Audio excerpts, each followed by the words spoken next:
नमस्कार, मैं हूं मानसी तिवारी और आप देख रहे हैं के भारत न्यूज। आइए नजर डालते हैं उत्तर प्रदेश स्पेशल बुलेटिन की ओर। ग्रामीण क्षेत्र में शव मिलने का सिलसिला लगातार जारी। देखिए लखनऊ से हमारे संवाददाता मोहम्मद दाऊद की एक खास रिपोर्ट। बीकेटी थाना क्षेत्र के तहसील रोड स्थित आम के बाग में मिला 75 वर्षीय बुजुर्ग का शव मिलने से इलाके में मचा हड़कंप। स्थानियों ने पुलिस को दी सूचना। मौके पर पहुंची पुलिस ने शव को कब्जे में लेकर भेजा पीएम हाउस। पुलिस के मुताबिक बुजुर्ग मंद बुद्धि का बताया जा रहा है। यूपी शिया सेंट्रल वक्फ बोर्ड चुनाव पर बयान। देखिए लखनऊ से हमारे संवाददाता मोहम्मद दाऊद की एक खास रिपोर्ट। शिया धर्म गुरु मौलाना कल्बे जवाद ने जारी किया बयान। इस मामले में कल्बे जवाद का कहना है कि वसीम रिजवी का चुनाव में साथ न दे मुतवल्ली, साथ देने वाला मुतवल्ली भी होगा बराबर का गुनहगार। वसीम रिजवी का न बने कोई भी प्रस्तावक। मुतवल्ली के इलाके के लोग और उल्मा बनाए दबाव। इस्लाम और कुरान का दुश्मन है वसीम रिजवी।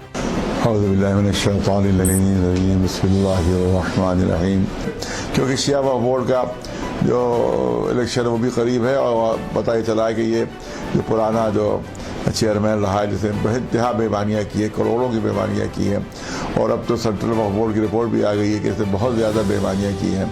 सीबीआई की जांच भी इस पर चल रही है। ये भी इस तरह के बयान दे रहा था कि कट्टरपंथी जो है उसके साथ आ जाए। और अब यहाँ के ऊपर शिया वोटर, शिया मुतवल्लियों का इम्तिहान है कि वो लालच में आकर जहन्नम के कंदर बनना चाहते हैं या इसको मुखालिफत करके वो आइम्मा मासूमीन के साथ देना चाहते हैं, कुरान मजीद के साथ देना चाहते हैं। बड़ी तौहीन उसने की है कह के कि ये इनकी आयतों का इजाफा इतना कर दिया गया है। तो क्या मौला की हुकूमत 4.5 साल तक रही, क्या उनको खबर नहीं थी कि ये आयतें बढ़ गई हैं? और ताकि वो अपने मानने वालों को बता सके भाई इतनी आयतों में इजाफा हो गया है, इसको ना पढ़ा करो या अपने हटा दिया करो। क्या हमारे बाद के जितने भी इमाम हैं उनमें किसी को खबर नहीं थी? या दूसरे बारे में कहा जाए माज़ल्लाह उनकी हिम्मत नहीं थी, उनकी जुरत नहीं थी, उनमें इतना बूता नहीं था माज़ल्लाह कि वो बता सके कि साहब इतनी आयतें गलत है। और इतना बड़ा बहादुर 1400 साल बाद पैदा हुआ है। सुना है कि इससे किसी ने कहा भी यही है, अपने लोगों से कह भी रहा है कि 1400 साल में जो कोई हिम्मत नहीं कर सका वो मैंने हिम्मत की है। तो इसका मतलब है कि इसके इस जुमले से तमाम हमारे इमामों की तौहीन हो रही है। वो कह रहा है 1400 साल से किसी की हिम्मत नहीं हुई जो ये बात कह सके।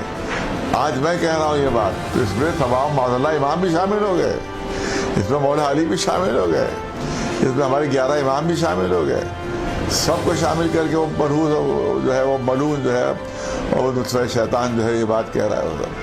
तो इसमें ख़ास तौर से इस वक्त उन वोटर्स का इम्तिहान है कि जो इसको चुनेंगे वो मुंतखब करेंगे। अगर इसको वोट दिया तो इसका मतलब है कि उनके भी नुत्फ़े शैतान होने में कोई शक नहीं रहेगा। जो भी वोटर्स इस मलून को, इस नुत्फ़े शैतान को, इस नुत्फ़े यजीद को वोट देगा तो वो सेम इसी कैटेगरी में आ जाएगा, वो इसी की कैटेगरी में आ जाएगा। उसको भी हम नुत्फ़े यजीद, नुत्फ़े शैतान और इसी तरह के उसको अलक़ाबात से नवाजा जाएगा अगर इसका साथ दिया। और अगर साथ दिया तो इसका मतलब है कि वो इमाम मासूमीन के भी दुश्मन है, वो कुरान के भी दुश्मन है, और वो इस्लाम के भी दुश्मन है, और उसकी तरह से मुर्तद हो जाएगा और इस्लाम से खारिज हो जाएगा वो वोटर भी जो इसको वोट देगा और इसको दोबारा मुंतखब करने के लिए मदद करेगा इसकी। लिहाजा मेरी गुजारिश है कि तमाम उलमा से कि जिनके इलाके में कोई वोटर मौजूद हो मुतवल्ली कि जो वोट देने की लियाकत रखता हो, उस पर दबाव डालें। वो वहाँ के जो इमाम जुमा है वो भी दबाव डाले उस पर, सोशल दबाव डाले उस पर कि भाई वो इस तरह की हरकत कोई ना करे और इसके बिल्कुल हरगिज़ इसको वोट न दिया जाए।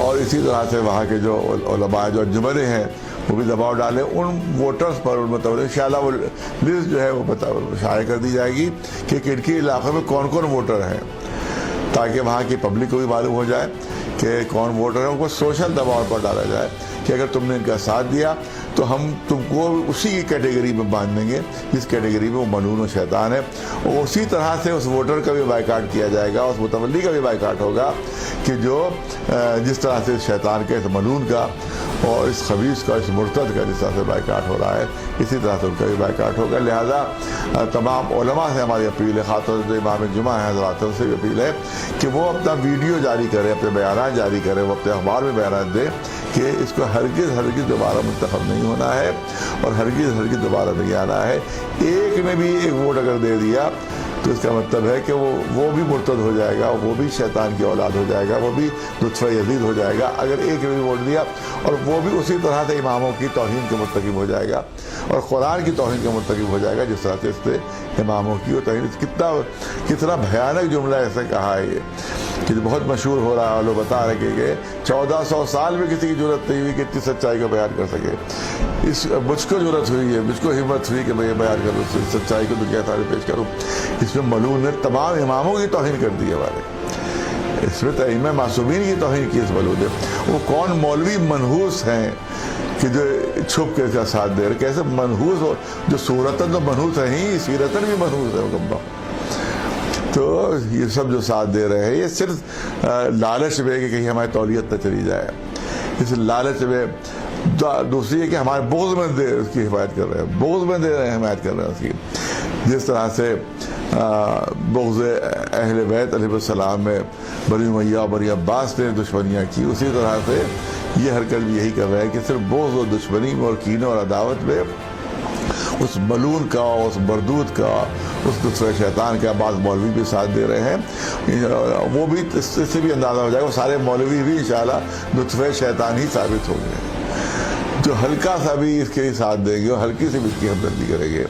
लिहाजा मेरी गुजारिश है तमाम हिंदुस्तान के उलमा से, यूपी के ख़ास तौर से, कि जिन जिन इलाक़ों में वोटर्स हैं जो वोट देने वाले हैं उनसे ये अपील करें कि हरगिज़ इस शख्स को वोट न दें।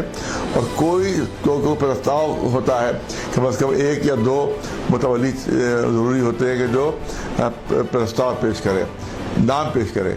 लिहाजा इसका नाम ही पेश न किया जाए, कोई मुतवल्ली इस पर राज़ी ना हो कि इसका नाम पेश करे वो, क्योंकि अगर जब नाम ही नहीं पेश किया जाएगा तो फिर ये वहाँ पर कैंडिडेट भी नहीं बन पाएगा। तो लिहाजा मेरी गुजारिश ये है कि ना तो कोई प्रस्तावक, जिसको हिंदी में प्रस्तावक कहा जाता है, ना कोई इसका प्रस्तावक होना चाहिए, ना ही इसको कोई वोट देने वाला होना चाहिए, ताकि इसको अंदाज़ा हो जाए कि शिया कौम मुझसे नफ़रत करती है, शिया कौम मुझसे नफ़रत करती है और इसको शिया से खारिज समझती है, इस्लाम से खारिज समझती है। इसको दुश्मन अहले बैत हम समझते हैं, इसको दुश्मन कुरान मजीद समझते हैं, इसको हम अल्लाह का दुश्मन समझते हैं, इसको हम इस्लाम का दुश्मन समझते हैं। लिहाजा ये बात पेश नज़र रहे आप तमाम हज़रात के, और जल्द से जल्द, क्योंकि 17 जो है वो आखिरी डेट है नाम दाखिल करने की, 17 से पहले तमाम उलमा की और मुज्तहिदीन के, ज़ाकिरीन और खुतबा के, ख़ास तौर से जो इमाम हैं उनके वीडियोज़ छोटे 1-1 मिनट 2-2 मिनट के वीडियोज़ आ जाएँ, या फिर दस्तखतों के साथ अखबारी बयान आ जाए कि हम इसका बाइकाट करते हैं और हम अपील करते हैं कोई भी न इसका नाम का प्रस्ताव पेश करे, न अगर प्रस्ताव कोई कानून इसके साथ मिलकर पेश भी कर देता है तो उसको वोट हरगिज़ न दिया जाए। वाखिर दावाना अल्हम्दुलिल्लाह रब्बिल आलमीन। लखनऊ विश्वविद्यालय के संस्कृत विभाग के आचार्य ब्रिजेश शुक्ला की कोरोना से हुई मौत। देखिए लखनऊ से हमारे संवाददाता मोहम्मद दाऊद की एक खास रिपोर्ट। ब्रिजेश शुक्ला को मिल चुका है पद्मश्री सम्मान। लखनऊ विश्वविद्यालय में कोरोना का कहर लगातार जारी। कुछ दिन पहले पूर्व परीक्षा नियंत्रक AK शर्मा की भी हो चुकी है कोरोना से मौत। लखनऊ विश्वविद्यालय के कई शिक्षक हो चुके हैं कोरोना पॉजिटिव। कुछ दिन पहले ही ब्रिजेश शुक्ला हुए थे कोरोना पॉजिटिव, आज हुई उनकी मौत। स्वास्थ्य मंत्री जय प्रताप सिंह पहुंचे सिविल। देखिए लखनऊ से हमारे संवाददाता मोहम्मद दाऊद की एक खास रिपोर्ट। कोरोना की वैक्सीन लगवाने पहुंचे स्वास्थ्य मंत्री। अब से कुछ देर बाद स्वास्थ्य मंत्री को लगेगी कोरोना की वैक्सीन। इस मामले में स्वास्थ्य मंत्री का कहना है कि आज मैंने दूसरी कोरोना की डोज लगवाई है। कोरोना की वैक्सीन पूरी तरह सुरक्षित है। यूपी में लगातार कोरोना का संक्रमण बढ़ रहा है। लोगों को 2 गज की दूरी, मास्क का पालन करना जरूरी है।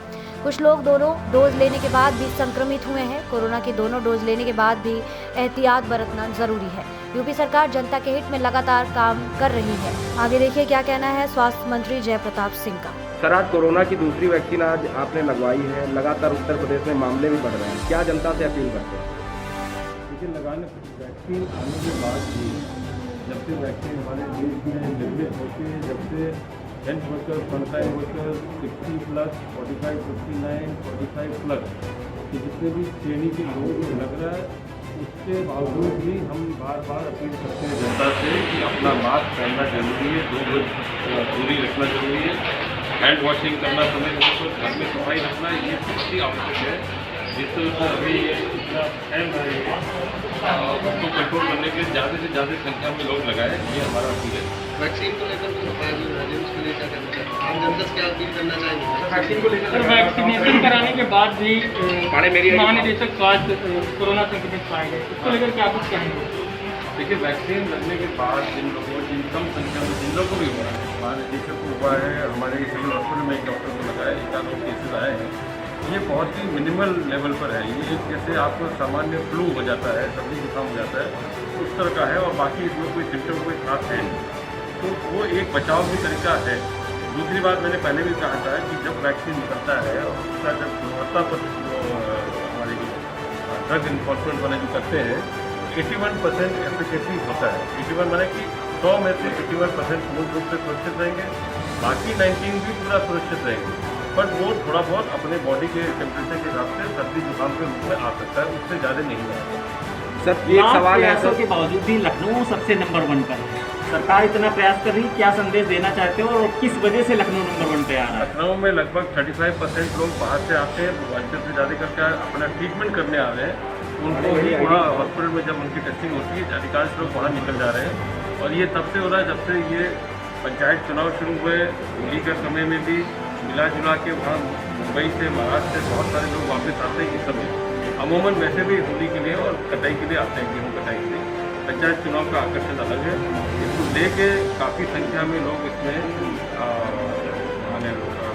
कोविड पॉजिटिव आ गए और यहाँ जो ट्रीटमेंट करने आते हैं उनमें से भी कम है, तो ज़्यादा करके 35% आपका बाहर का है, बाकी हमारे यहाँ लखनऊ का है। तो लखनऊ में भी जो टेस्टिंग हम लोग कर रहे हैं, contact testing plus mini containment zone, उन जोन को पूरा हम लोग पाबंदी कर रहे हैं, जैसे हमने पहले भी किया था, उसको फिर दोबारा कर रहे हैं। सर लखनऊ के आसपास के शहर जो हैं वो लखनऊ के आंकड़ों को देखकर भयभीत हैं, क्या कुछ कहेंगे उनको लेकर? अब जो भयभीत है भाई, भयभीत होने की जरूरत नहीं है। एक तो ये जो आपकी जो सेकेंड वेव जो आया है, इसका इन्फेक्शन ज़्यादा है और इसका CT वैल्यू थोड़ा सा कम है, मैंने उतना ज़्यादा प्रभावित नहीं करेगा, एक सर्दी जुकाम के रूप में करेगा या हल्का बुखार